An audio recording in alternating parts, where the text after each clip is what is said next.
the models of the universe. For the objectives of this lesson, we have to discuss how Greeks knew that the Earth is round, describe how Eratosthenes came up with the measurement of the Earth's circumference, cite example of known astronomical phenomena before the advent of the telescope, and distinguish between the Ptolemaic, Copernican, Tychonic, and Keplerian models of the solar system. Discuss how Brahe work became the instrumental in the formulation of Kepler's discovery laws of planetary. So, paano nga ba or how the Greeks knew that the Earth is round? So, according to the ancient Greek use the observation and the logic, so not instrument, to determine the Earth shape. So, what are their key evidences? Their key evidence included number one, the lunar eclipses. So, napansin nila that during the lunar eclipse, Earth's shadow on the moon is always circular, and only spherical objects consistently cast around shadow. Okay, so napansin nila yon na yung shadow, yung Earth ng shadow ay laging circular. Next one, we have here the ship at the sea. So a ship sailed away down, the hull disappeared first. Then, the mass indicating a curved surface. So, kapag nagkakaroon ng, nagsiship daw yung sail, napapansin nila, nagkakaroon ng curved surface because yung hull disappeared first ng ships at the sea. And then, for the last one, we have here the changing stars with latitude. So, different constellation were visible. Kapag nagta-travel sila ng north and south, nagkakaroon ng different constellation. So, implying na, ang Earth pala is a curve. Then, gravity reasoning, the Greek philosopher argued that matter goes toward common center. So, naturally forming a sphere. So, laging mayroong pulse toward the common center. Then, how Eratosthenes measured Earth's circumference? Paano daw niya na-measure yung Earth's circumference? So, si Eratosthenes, 3rd century, made a remarkably accurate calculation using the geometry and sunlight. So, he knew that at Sayin, ay yung sun was directly overhead at the moon during the summer solstice. Walang shadow daw. And then at the same time daw, sa Alexandria, mayroon daw vertical stick cast a shadow. Okay, so ang ginawa niya, he measured the angle of the shadow. Mineasure niya yung angle of the shadow and then he found out na 7.2 degree or 1 over 50 of a full circle. So knowing the distance between the two cities, he multiplied it by 50. So he estimated that the Earth's circumference is about 40,000 kilometers and very close to the modern value. Okay, so eto, paano niya nalaman? Because of the shadow. Mineasure niya yung shadow. Next, we have here the astronomical phenomena known before the telescope. So, bago daw magkaroon ng telescope, ano ba yung mga phenomena na pinananiwalaan nila noon? Okay? So, long before the telescope, yung ating mga ancient civilization observed and recorded many phenomena. Madami na silang na-record na phenomena.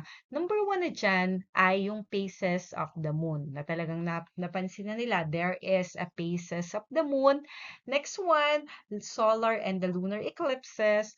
And then, meron daw tayong planetary motion, including the retrograde motion of the Mars, comets such as the Halley comets, the meteor shower, the seasonal solstices and the equinoxes, and the constellation and the zodiac. So these are the observation were crucial for the calendar navigation and early astronomy. So ito yung mga observation nila before nung wala pang telescope.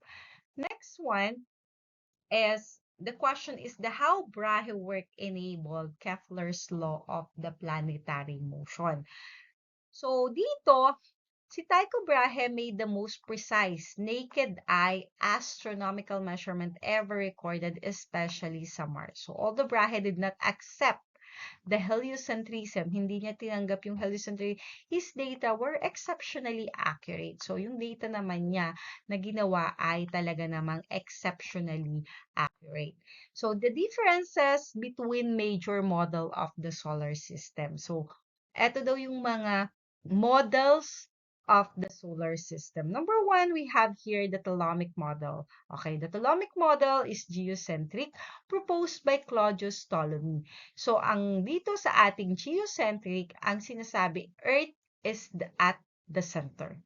And the planet move using epicycle to explain the retrograde motion. So, si Earth daw yung nasa center. Okay, yan. Ito ay proposed by Claudius Ptolemy. Makikita natin, andito daw yung Earth sa center at saka daw yung mga planet daw ay nandito sa paligid. Okay, so ito yung itsura ng Ptolemaic model. Then we also have here the Copernican model or the heliocentric. So it was proposed by Nicholas Copernicus na the sun is at the center. So according to Nicholas Copernicus, ang sun daw naman ang nasa center. And then the planet revolve around it, explaining the retrograde motion more simply. So dito, kay Copernican model of the heliocentric, ang sun ang nasa gitna at ang mga planet ang nasa paligid. Okay? And then we have here the Tychonic model proposed by Tycho Brahe. According kay Tycho Brahe naman, Earth is the center. Sa kanya, Earth is the center. While naman, the Sun and the Moon orbit Earth. Okay?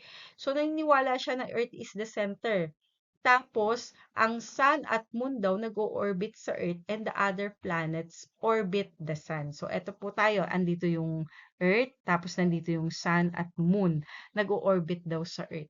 Tapos, ang Sun daw ay ino-orbitan ng mga other planets. So, ito yung Tychonic model proposed by Tycho Brahe. So, we have here the solar eclipse. Pag sinabi naman nating solar eclipse, ito yung moon blocks the sun. And then, we have here the lunar eclipse occurs during the full moon.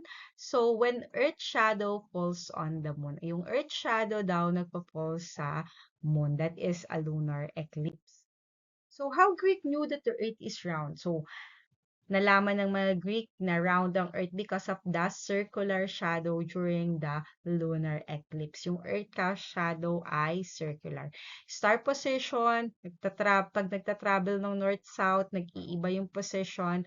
Tapos, si Eratosthenes calculated the Earth's circumference then using the shadow and the sunlight angle. Na parang, okay, isa tong circular at kaya they found out that the Earth is circular. And of course, astronomy before the telescope, Asian civilization used the naked eye observation kung ano lang yung nakikita ng mga mata nila. And the Egyptian developed also the 365-day calendar, Babylonian, Chinese, and Mayan. Ito yung mga ginamit na.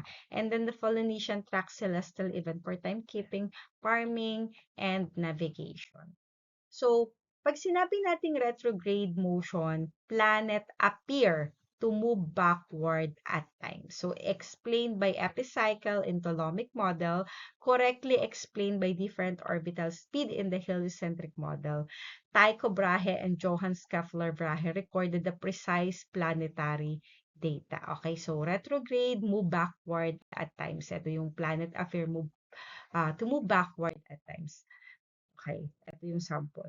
Then, Kepler used this data to formulate the three law of planetary motion. Si Kepler, meron siyang three law of planetary motion, meron siyang tinawag na law of ellipses, law of equal areas, and the law of harmony. So, dito sa law of ellipses, makikita natin nandito yung sun, the focal point. Meron ditong elliptical orbit, kaya siya tinawag na law of ellipses. Meron ditong closest point at saka meron ditong farthest point. At nandito daw yung Earth. Okay? Next one, the law of the equal area. So, equal area siya kasi makikita natin may area 1 dito at area 2. Okay? So, ito yung area 1, ito yung area 2. Ito, nag-orbit daw yung planet dito. Ito ay 1 month, tapos 1 month ulit dito. Yun yung law of equal area natin. Next, the law of harmony. So, ito yung ating law of harmony. Ito yung sun. Nandito daw yung center. Meron tayo ditong perihelion. Ito yung ating planet. Ito yung tinatawag natin na law of harmony. So, for the Earth motion naman, meron tayong tinatawag na diurnal motion. So dito, pag sinabi nating diurnal motion, the daily motion due to Earth's rotation. And then, kapag sinabi nating annual, ito yung yearly motion due to Earth revolution. Pag revolution, it is an annual motion. Kapag diurnal ay daily motion.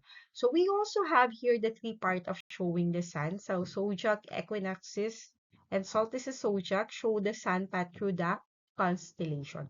So, kapag equinoxes, equal day and night. Solstices mark ay nagkakaroon ng longest and shortest day. Okay? So, precision, slow wobble of Earth axis over about 26,000 years causes the North Celestial Pole to change over time. Okay, for the quiz, we have here the identification, number 6, 7, 8, 9, and 10. Thank you for listening.